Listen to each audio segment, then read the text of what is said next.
Welcome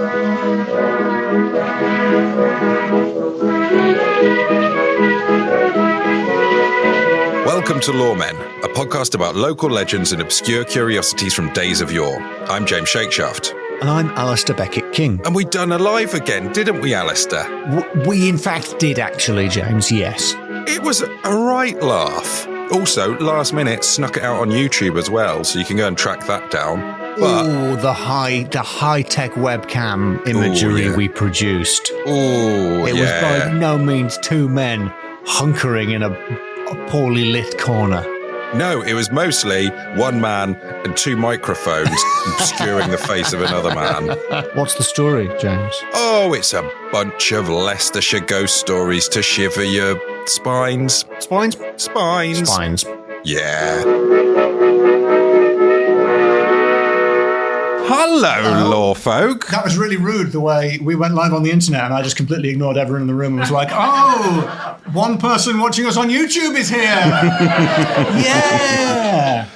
Oh, I've got, on the camera here, I've got so many mics, I look like an album cover where someone's like, he's being pressed for comment. I think you're like RoboCop and you're like a podcaster who was beaten up and we repaired you. Yeah. Like, we've got the technology. Let's make Shakeshaft. Yeah, I'm part man, part machine, all pod. Right, but that's not what I'm here to talk about. I'm going to chill ya. Are you ready to be chilled, folks? James warned me on the train here that this is quite a spooky one. Ever so spooky. It's full of ghosts. It is thick with poltergeists. I've got a triptych of tales. I'm going to paint a picture with my words. Wow. I'm going to paint 3 pictures with my words. So that's about 3,000 words worth of pictures. That's good value. That is great value. In today's economy, that's very reasonable. Yeah. Other podcasts are offering that. I'm going to get started with tale number 1, aka picture number 1, The Haunted Bookshop. That's the sort of noise you would hear in a haunted bookshop. Very good. You might hear a book's being thrown. Oh, those are wet that was books. A really good input. No, it was... You know, old bookshops and the mould, the downstairs of a bookshop is always like, oh, this is great, but it doesn't smell great. Well, I'm going to take you to, via the medium of picture-painted word, we're in Uppingham, which is technically in Rutland. Not... As usual, the anti-Rutland brigade is out in force. Yeah, and they brought their snakes. I took this in good faith, from Leicestershire Ghosts and Legends by David Bell. And this came out in 1992, and at that time, Rutland did not exist.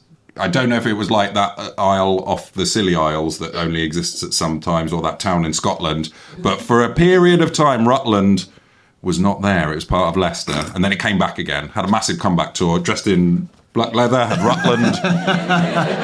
I think it was there. I don't think it's accurate to say that for 20 years it wasn't there. Well, there was no Rutland. You said, you didn't just zip to the other side of Rutland when you were driving in. Yeah, you skipped it. It was like a bug in a video game. Then they patched it around 2007. It's like when you get to the edge of Skyrim and it just says, there's nothing there. This is the Turn rim. your horse around. You've reached the rim of the sky. Yeah, that was the original slogan for Skyrim. And then people went, no, we don't like it for some reason. Yeah. So, we're in the 1960s. We're on Uppingham High Street East. You can see Hawthorne's bookshop. It's next to the Ironmongers. Don't look for it. It's not there anymore. It's not a catchphrase. Don't clap it as if it's a catchphrase. And in the flat above that bookshop... It's too long to be practical. If you at least make it a call and response, don't look for it.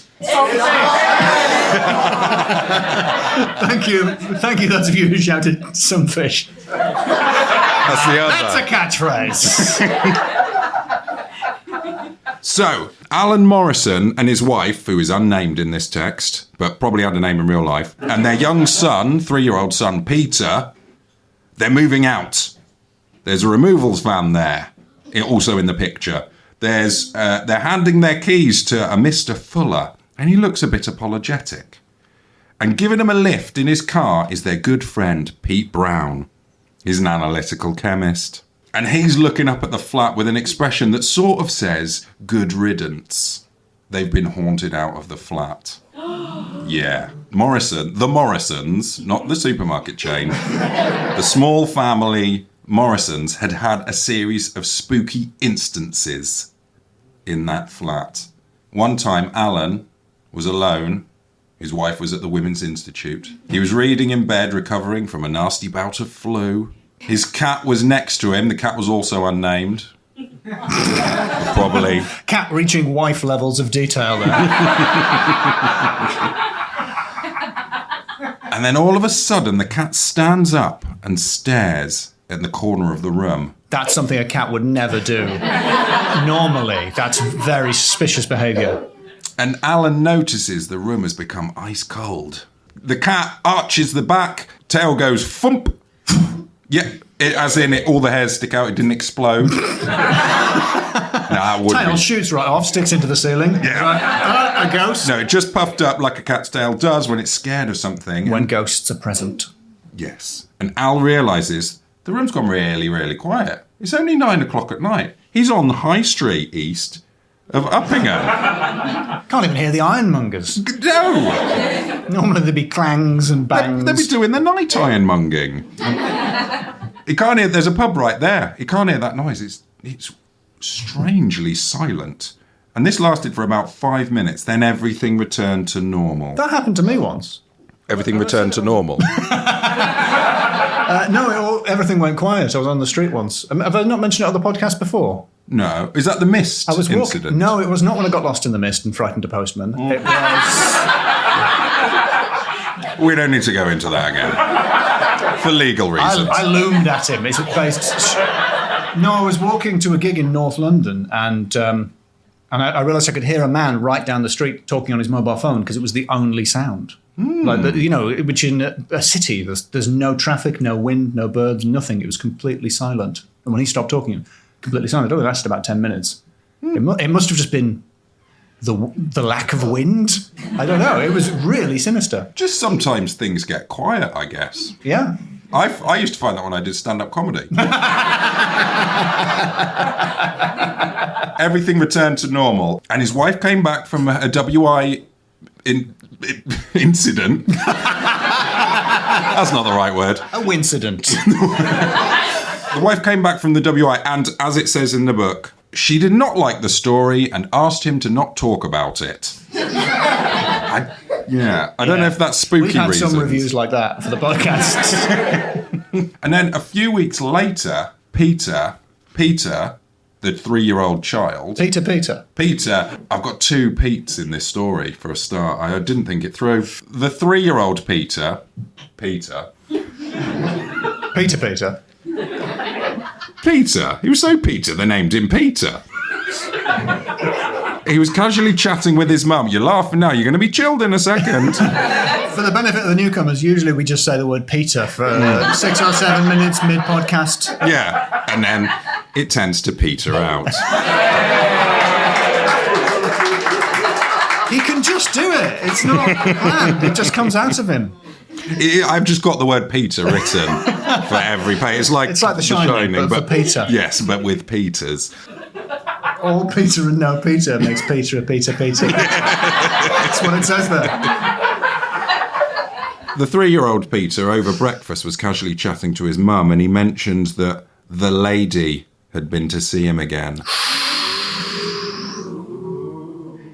And apparently he used to regularly see a lady in old-fashioned clothes in his room after he'd gone to bed. And shortly after that, they decided to move out. Because that's a bit much. Yeah. That is frankly too much. They asked their friend, the analytical chemist, Pete Brown, if he'd ever had any weird experiences at the flat. And he was taken aback a bit. He was taken aback. A bit. That's actually what I've written, and I hadn't read it out loud, evidently. He was taken aback a bit. He's a man of science. He's a man o' science. That's got an exclamation mark in the notes. It says he was dash, he was a man o' science. I've written O. You've written it like a pirate. I'm a man o' science. He be a man of science. But yeah, he had felt a bit of a vibe around the flat when he'd been there alone, which also, this isn't his house. Sure, he's an analytical chemist, but he's hanging around his mate's house when they're not in it. I would feel awkward, personally, if I'm ever left in a friend's house and they're not there. And it says here that he kept himself to the kitchen. Quite right! When you're alone in your friend's house, you keep yourself to the kitchen. Maybe the lounge, if they've taught you how to use the remote. In a house party, I tend to stand in the kitchen. But not alone. Oh. Sometimes. I think we may have to stop the podcast here. I'm going to have a little cry. No, he always stayed in the kitchen, except obviously when he needed the loo. And he describes what he would do. Not like that. Come on. No. Peter says, if I had need to visit the toilet... Well, that is a man of science way of talking, isn't it? What decade was he writing in? This is the early 1960s. In the 1960s, if I had need to visit the toilet... If I need to visit the toilet... Why is he writing it like Winston Churchill would? I'm an analytical chemist. Yeah. I would perform a ritual. What? Who is this person? It's not that much of a ritual, as it turns out. He's building his part up, old Pete Brown. He would open the passage door. Wait a minute. Respect the ritual. Like a penguin. Open the passage door. Slide along the landing. Dive through. Turn left. Sprint along to the far end. Dive inside the bathroom. Slam door. I repeated this in reverse on my return. That's the analysis there. Diving backwards. Flinging himself like literally feet first as well. Yeah. So he used to get freaked out by the flat. And they asked their landlord, Mr. Fuller, when they were leaving, they asked if anyone had heard anything about there being a sort of a spooky lady in the kids' room. And the landlord was not surprised. He'd had 3 tenants in 2 years who'd all moved out because of this grey lady. I think first of all, he needs to check for a gas leak. And apparently the original family that lived there, the Hawthorns of the booksellers, don't look for it. If you're going to do it all together. Respect the ritual. I appreciate a lot of you not doing it. Deliberately sabotaging the attempted catchphrase. Thank you for the support. And their son would never go into the rooms on the first floor unless accompanied, because he was so scared. I don't know if that will have come out in the recording. I sound like a trapdoor creak. A bit less like a lamb, a newborn lamb. We got some lambs. We sold some tickets to some lambs, I saw. Thank you. After the Peter interlude, there's usually a short lamb interlude. Where we do animal noises. Yeah, we're big in the sheep communities. They tend to move as one. So once you get one, you get a lot of them. So that's the first tale, the haunted bookshop. Now, we're coming to West Humberstone in Leicester. This tale is called The Man Who Didn't Want to Leave.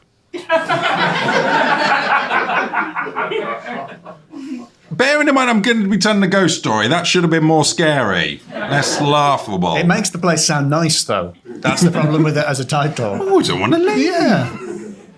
So, allow me to paint another picture. With my words. Or when it's the man who wouldn't leave, or is it like me in the kitchen of a party not taking a hint? Yeah, maybe. Is it that kind of spooky situation? No, it's March 1988. Prince Charles has just been nearly killed in an avalanche. That actually happened. That did actually. I was looking at what happened in March '88, and apparently Prince Charles was now king, was nearly killed in an avalanche. I don't remember either. Also, well, I don't need to tell you, Alasdair, that Macho Man Randy Savage won WrestleMania 4. Oh yeah! And he's here tonight. Macho Man Randy Savage. Randy Man Macho Savage. So in this picture, we're looking at a red brick semi. And Keith? A house. It's a type of house. It's not, you can't even really visualise what you were visualising, so stop. Come on. I can. Now I can. And yeah, it does make sense, actually, to be fair. Keith and Elsie Kimberley are moving in with Samantha, their spaniel. The spaniel's got more detail than the wife in the last story. So they're moving in, and they're happy. And up in the sky, in a cloud, there's a bungalow. What? It's not a very good picture. How can it? That I'm painting. Like in Pixar's Up. No, this is more like, you know those pictures of like a wolf howling at the moon, and then in the moon there's another wolf. Yeah. That's the sort of picture I'm painting here. So there's the red brick house, the Elsie and Keith moving in with the dog, Samantha, and up in the sky is a cloud, and in that cloud is a bungalow, and in that bungalow is a man. That man is the previous owner, and he's referred to as Tom Martin. I don't think that's his real name. And he is looking out the window of his bungalow, and he does not look happy. Is it because he's in the clouds? It's because he's in a bungalow in Netherall, and he used to live in this red brick semi. Right, I see. Okay.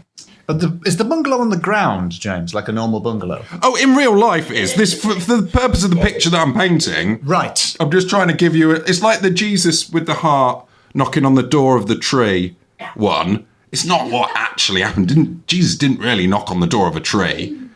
It's just an idea. Does anyone know what James is talking about? You know the picture of the Jesus with the heart, and he's knocking on the door of the tree. Like Peter Pan's house. I think it was a crossover of Jesus. The church that I went to, they made some of their own media, and it was Jesus in Peter Pan land. Jesus going into a tree. That never happened. It's the one where he's got the heart and he's knocking on the door. You know, like Jesus knocking on the door.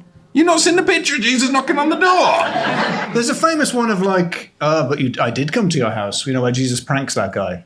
Jesus rings the guy up and says, I'm coming around your house, you better lay on a good spread because I'm Jesus. And the guy goes, no problem. And then a horrible poor person knocks on the door and says, can I come in? And the man goes, no, I'm waiting for Jesus, kicks him. And he scurries away. And that happens 9 times or something. And then Jesus arrives and he's like, yo, Jesus. And he was like, no, that was me in disguise, like Jeremy Beadle. Did he have a fake beard over his actual beard? A fake beard over his beard. So it's like Jeremy Beadle, but instead of finding out your car wasn't crushed, you go to hell. Oh. That Jesus was such a prankster. Yeah. There's that time when I was walking along the beach and there was just one set of footprints. It's because Jesus was sneaking up behind me. He was going to do a trick. He's stepping in your footprints. Yeah, That's really good. He'd walk backwards like Danny at the end of The Shining. Jesus! I'm running around a maze. I'm trying to catch Jesus. This is all spin-off.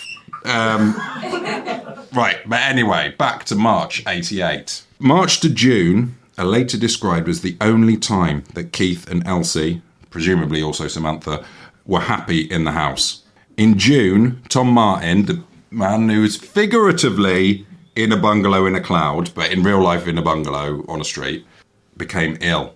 He slipped into a coma, and he actually died in July. And it was in June, when Tom was in that coma, that the hauntings began. Yes. At first, it was just sounds. Starting in the front bedroom, bangs on doors, loud footsteps in the bedroom going up and down the stairs. Samantha, the dog, would growl and cry like a door, and paw at the ground while staring at a corner of the room. Doesn't come off as well on audio. And the neighbour said that Tom used to love sitting in that chair in the corner of the bedroom, which sounds weird. Yeah, weird thing to say. How much did he like sitting in a chair? In his own that it was bedroom? notable. Yeah. Like, I've got loads of chairs that I sit in regularly. I don't think anyone would say, oh, he liked sitting in that chair. And your neighbour as well. How does your neighbour know when you're sitting in a chair in your bedroom and whether you like it or not? I don't sit in a chair in my bedroom anyway. I sit on the bed. Right? Yeah. I don't even have a chair in my bedroom.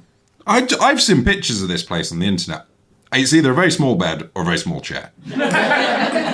What a weird guy. He's got a bed there and he's just sitting on a tiny little child's stool in the corner of his bedroom. He must like it. He must really like it. I like it so much.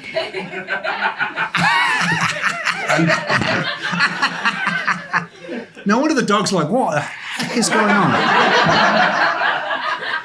And these noises got so bad that Keith and Elsie had to start sleeping downstairs. It was that bad. They moved out of their own front bedroom. And they like sleeping in that bed. Yeah, they do. Every night. They do it for upwards of 6 hours. And one night, they had a big crash, as if the house had been hit by a lorry. It had not been hit by a lorry. They went into that front bedroom, and a portable radio had been thrown 4 feet. I suppose I could have just said radio, because the nature of what happened to it illustrated the fact that it was portable. Yeah, it had been thrown 4 feet. Also, some empty tins had been thrown around. Sorry, also some portable empty tins had been thrown about. One day, the cable of the electric fire began to slap against the skirting board. That's, again, a very damp cable. That sounds dangerous. Just had some water, I'm afraid. There's some residual tap water in my mouth. And several times Elsie would phone Keith to ask him to come home from work because she was so nervous. And then, in April 91, 3 vicars got called in to try and fix this. 3 separate vicars. No, right, not as one. Not as one. Not this is a 3-vicar situation. Call 3 vicars. It was a series of vicars, and I think you'll find it is a series of diminishing vicar returns, what they do. Right, first vicar number 1, felt a presence, said a prayer, and thought that the spirit might move away, though it seemed attached to the house, and if it didn't want to move away, it wouldn't. And the eagle-eared of you will realise, and the eagle-minded, that was the best vicar response they had. Vicar 2 knew the Martin family and confirmed the disturbances could be connected with Tom Martin. Vicar 3, yeah, that was it. Rubbish. Vicar 3 said they should hang up some crucifixes and Bible verses and that. He's there to sell you crucifixes. The vicars get a cut every time someone buys a crucifix. It's just basic business. Or that picture of Jesus knocking on the door. The famous one. The famous one. If anyone wants to buy any pictures of Jesus knocking on a door... Of a tree. After the tree. I think it was a tree. A tree? And he's like holding his thing and he's got the Jesus his heart's in loads of pictures. You can't keep drawing our attention to that. It's the door in a tree thing that we're not clicking with. Or maybe it was just a wooden door. Sometimes I get confused. Almost all doors are made of wood. Especially in Jesus times, right?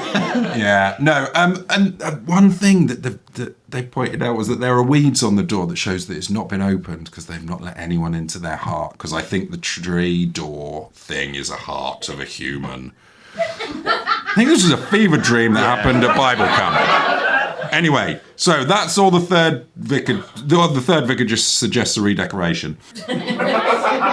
Opens his jacket with loads of crucifixes. Another one, just stencils of Bible verses. They can do it up yourself. There you go. Jesus wept. Who gets Jesus wept? No, Jesus wept. If you're paying by the letter, it's the cheapest Bible verse. Famously, they said at that Bible school I went to. Discount Bible school. It was in a tree. But yeah, things got worse. There were noises all over the house and the next door house that was empty.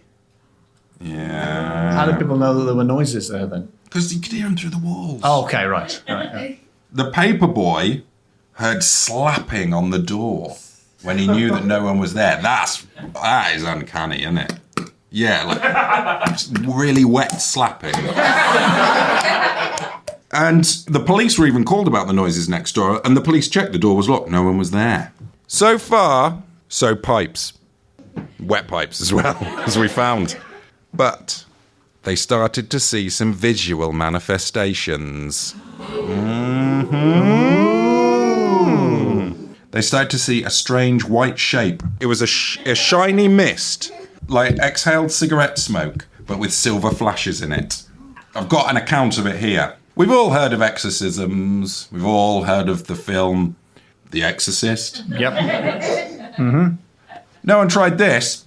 Keith's first reaction to the ghost is to shout at it. And even to throw his book or newspaper at it. Elsie is not happy with this and says it makes the mist rush about as if agitated. She thinks they should speak calmly to it, but Keith admits he finds this difficult. So try that with your ghost.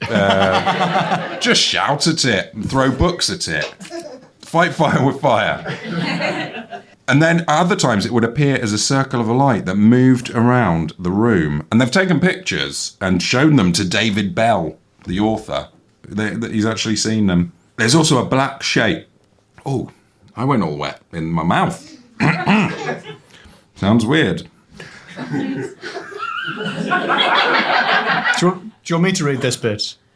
I'll just read it. I'll read it in your voice, just to so the listeners won't know.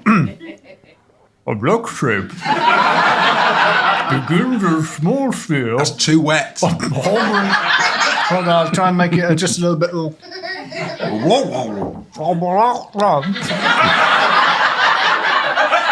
That's far too wet. It's a little bit too wet there, I'd say. Oh dear. They'd see a black. How you do it? A black shape that did it again. A black shape that begins as a small sphere hovering over the carpet, and then it starts to rush about and changes shape, sometimes looking like a man. And there are more manifests. More manifests. Felt like someone walking on the bed shaking. Elsie had her hair pulled. Oh. Samantha, the dog. It's just not a good name for a dog, Samantha. It sounds like a human person's Samantha name. Kimberly, the dog, the spaniel. She would react like she'd been smacked or had her fur pulled. Sorry, James, can I draw attention to the note you've made there? Yeah, I've written human face on it. I knew, as soon as I mentioned the dog getting its fur pulled, that would get an R, even though Elsie's had her hair pulled, which is very much the human form of fur. We've had a guy so upset he's shouted at mist. But the dog fur pulled brackets human face on it. Yeah. There was a smell like pipe tobacco mixed with urine. Oh. It became a daily event, and they'd move around to their mate's house and stuff like that. People wouldn't like to come visit them in their own house. It was too spooky. Because of the smelly wee house. Yeah. Where they pull your hair, yeah. Yeah. And as of 1992, the publication of this book, they had not sold their house. They feel it would be wrong to saddle another family with the problem. I looked it up on Zoopla.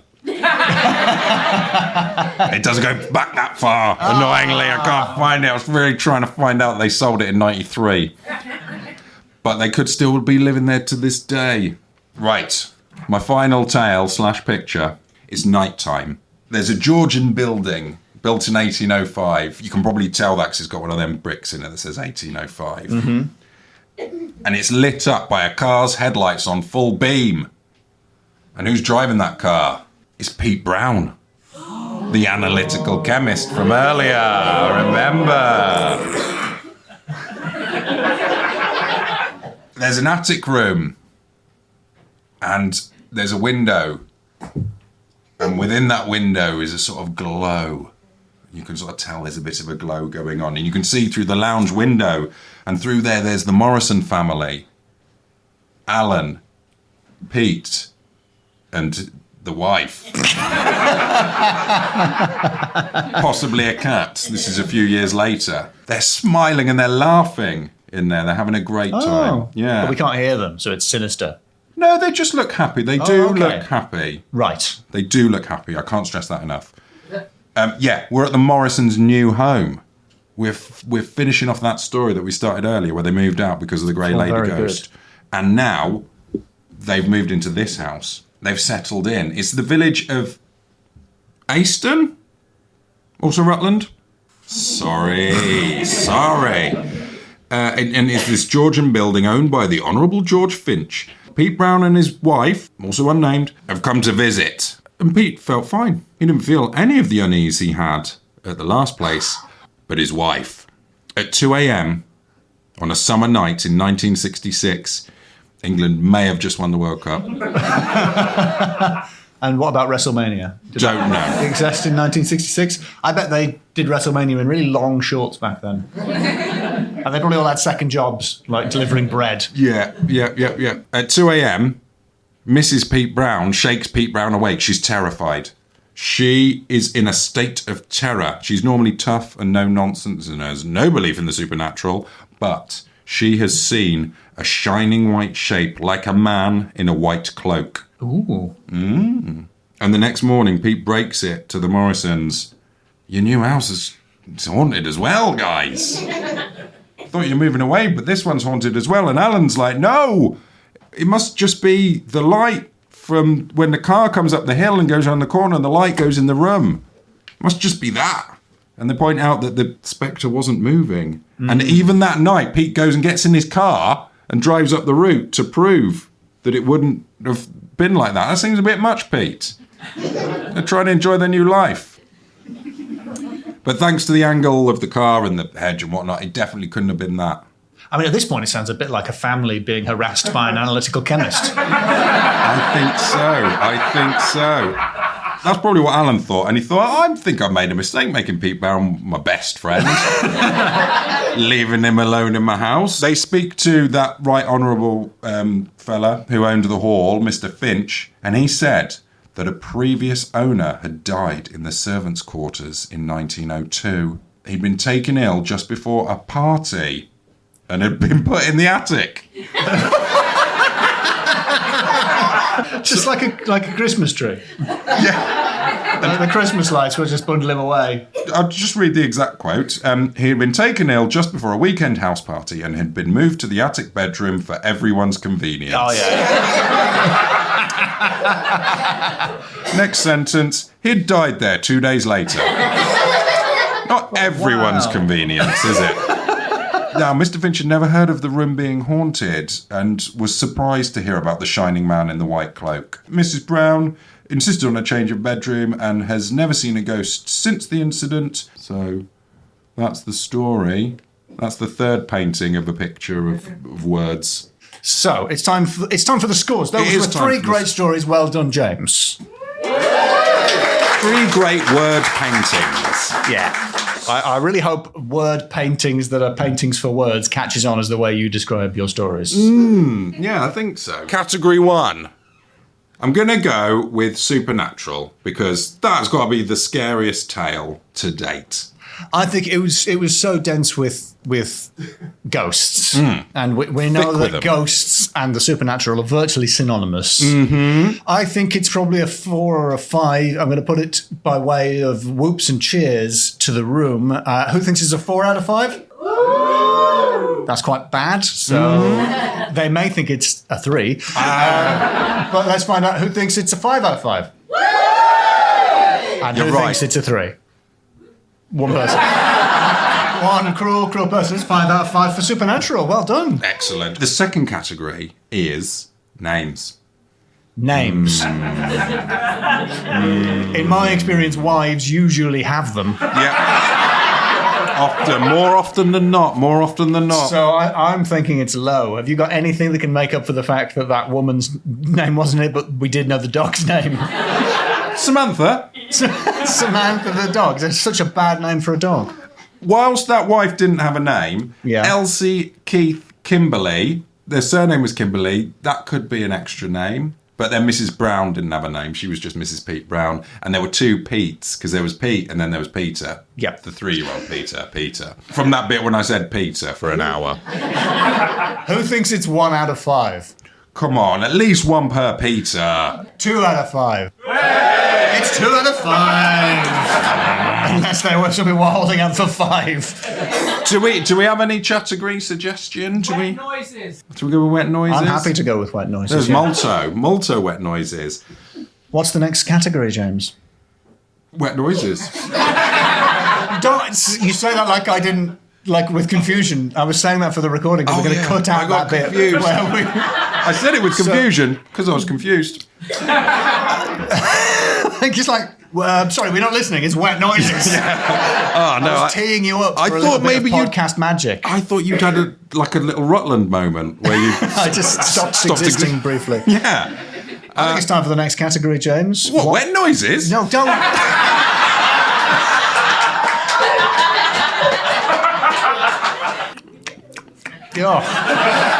The sound of a wet horse clip-clopping down the lane. Do I hear a moist old 5? Oh, it's like a wave of sound crashing onto us. The spittle is landing on us. They're actually saying it really wetly. It's a really wet. It's a sodden 5. It's satched, as we would say in the northeast.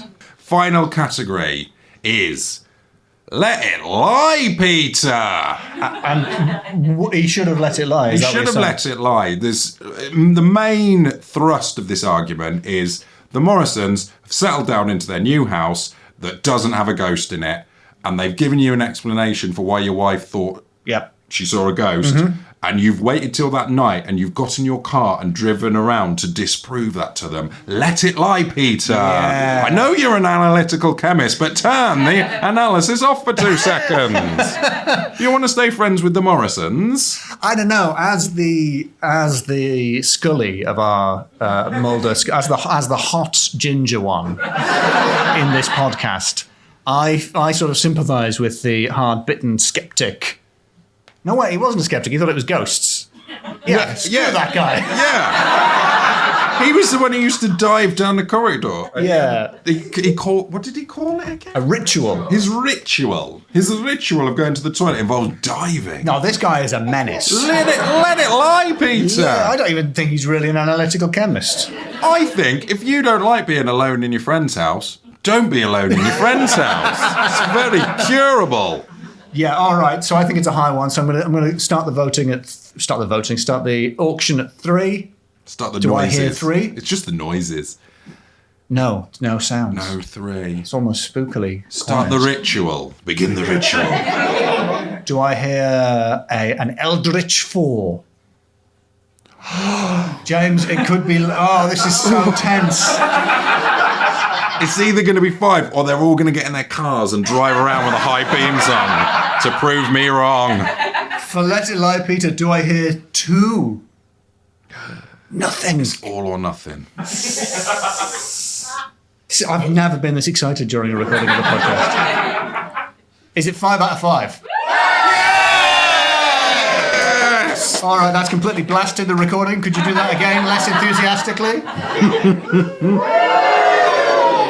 Nice. Excellent. Thank you very much. 5 out of 5. What a high score. This is a very generous crowd we've got today. They're a very discerning crowd. And full respect to the person who, about 40 minutes in, just left. Because they were like, it's not getting better, is it? They were. It's going to continue like this to the end. And like, no, actually, it's going to have a scores. Actually, Alasdair, no one left. That was just the headlights of a car.